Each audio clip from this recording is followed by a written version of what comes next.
प्रभु यीशु के नाम में आप सबको अनुग्रह व शांति मिलती रहे, आमीन। प्रभु का धन्यवाद हो। और एक बार मैं एक बहुत प्रसिद्ध वक्ता को सुन रहा था, जिनके फेसबुक पर, यूट्यूब पर, इंस्टाग्राम पर और तमाम सोशल मीडिया पर लाखों की तादाद में सब्सक्राइबर्स और फॉलोअर हैं। लाखों, कई लाख, शायद दसियों लाख से कहीं ज़्यादा। और वो वक्ता महोदय बहुत अच्छा प्रचार कर रहे थे, प्रभु के आत्मा के प्रकाशन में प्रचार कर रहे थे, ऐसा प्रतीत हो रहा था। लेकिन तभी उनकी एक भूल सामने आई उस प्रचार के दौरान, और उस भूल के कारण मुझे ऐसा लगा कि पवित्र आत्मा उस महोदय के द्वारा प्रचार नहीं करवा रहे थे, लेकिन उनका अपना ज्ञान, अपनी सोच या अपने वाक्पटुता के द्वारा वो जो भी प्रचार कर पा रहे थे। क्योंकि जो भूल उनकी थी वो पवित्र आत्मा के द्वारा नहीं हो सकती।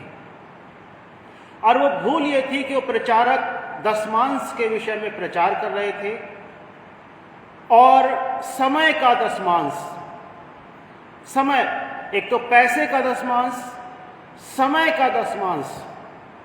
ठीक है, परमेश्वर का धन्यवाद हो कि वो प्रचार कर रहे थे कि समय का भी दशमांश हमें परमेश्वर के महिमा के लिए उपयोग में लाना है। और चूंकि वो ये प्रचार कर रहे थे कि समय का दशमांश 24 घंटे का दशमांश, और वो बता रहे थे कि 24 घंटे का दशमांश 2 घंटे 40 मिनट। और ये बात सुन करके थोड़ा आश्चर्यजनक लगा, क्योंकि 2 घंटे 40 मिनट 24 घंटे का दशमांश नहीं होता।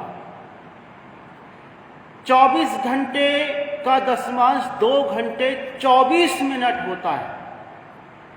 और चूंकि वो लाखों फॉलोअर्स, लाखों सब्सक्राइबर्स जिस वक्ता महोदय के हैं, वो ये प्रचार कर रहे थे, उससे लगता है कि ये एक बहुत बड़ी समस्या है, गलत प्रचार की, गलत शिक्षा की, कह सकते हैं, शिक्षा नहीं तो जो भी फैक्ट, गलत फैक्ट को देने की।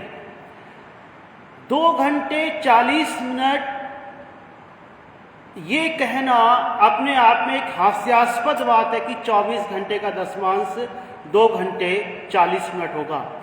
अच्छा, सबसे पहली बात यह है कि प्रभु का वचन हमें, भजन, पहले भजन में लिखा है, रात दिन यहोवा की व्यवस्था पर ध्यान लगाए रखने के विषय में।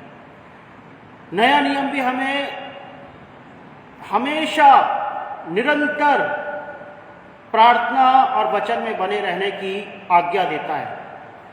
फिर भी दशमांश का ये नियम, समय के दशमांश का ये नियम, ठीक है, नए लोगों को सिखाने के लिए अच्छा है, उपयोगी है कि आप 2 घंटा 24 मिनट, 40 मिनट नहीं, 24 मिनट, भले ही आप 2 घंटा 24 मिनट दो, 2 घंटे से ऊपर दो, 3 घंटे खर्च करो, 4 घंटे खर्च करो, सिखाने के लिए तो ये उपयोगी है। लेकिन जब हम किसी बहुत बड़े वक्ता के द्वारा ऐसा कोई गलत तथ्य सुनते हैं, तो ऐसा लगता है कि और भी हो सकता है कि वो कई मामलों में गलतियां कर रहे हैं, और इसीलिए सुधार जरूरी है। न केवल वो महोदय, लेकिन और भी कई वक्ता को मैंने ऐसा कहते सुना। और चूंकि ये प्रचार के दौरान किसी वक्ता को रोक करके ये बाद में उनको बताना ये तो संभव नहीं हो पाया, लेकिन मुझे लगा कि इस प्रकार की बात, जो भी बात पुलपिट से की जाए, वो बड़ी सोच समझ करके और उसको परख करके, सोच समझ करके, परख करके उसको बोला जाए। 2 घंटा 24 मिनट 24 घंटे का दशमांश होता है। यदि आप अपने चर्च में लोगों को उत्साहित करने के लिए ये प्रचार करते, बहुत अच्छा करते, कुछ भी गलत नहीं करते, कुछ लोग कहते हैं कि अरे नहीं पूरा समय, लेकिन नए लोगों को समझाने के लिए इतना समझाना ठीक है। कोई भी व्यक्ति पूरा समय एक साथ नहीं दे सकता, धीरे धीरे करके देगा। अब ठीक है, शुरू में सिखाया कि दशमांश दो, समय का दशमांश दो, लेकिन दशमांश तक ही सीमित ना रहो। ये भी एक शिक्षा है, एक जरूरी बात है। दशमांश तक सीमित रहने के लिए प्रभु का वचन नहीं कहता, उससे आगे बढ़ो। और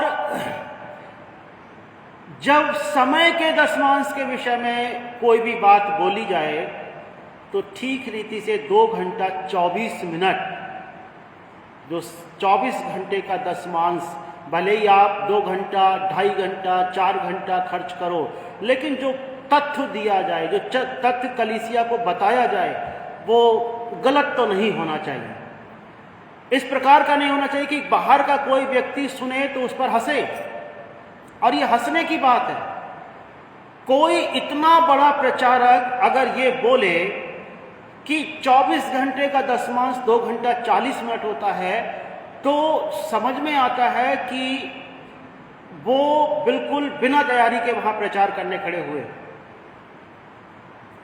2 घंटा 40 मिनट शायद इसलिए मान लेते कि 24 को 10 से भाग कर दिया, लेकिन ध्यान दीजिए 24 घंटे हैं और 1 घंटे में 60 मिनट होते हैं। 2 तरीके से आप इसको निकाल सकते हैं। 24 घंटे को आप मिनट में बदल दीजिए, 24 घंटे गुणा 60, जो 1 घंटे में मिनट, और जो आएगा 1440 मिनट। और इसका 10% 144 मिनट, और 144 मिनट को आप 60 से भाग करेंगे तो आएगा 2 घंटे 24 मिनट। परमेश्वर आपकी सहायता करे। एक दूसरा तरीका भी है, आप 24 घंटे को 2 भागों में बांट लीजिए, 20 घंटे और 4 घंटे, 20 और 4 अलग अलग करके। 20 घंटे का 10% 2 घंटा, सिंपल बात है।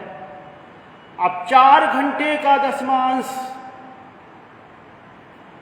गुणा कर लीजिए 60 से, 4 गुणा 60 मतलब 240 मिनट, 240 भाग 10 मतलब 24 मिनट। प्रभु आपकी सहायता करे, प्रभु आपको आशीष दे।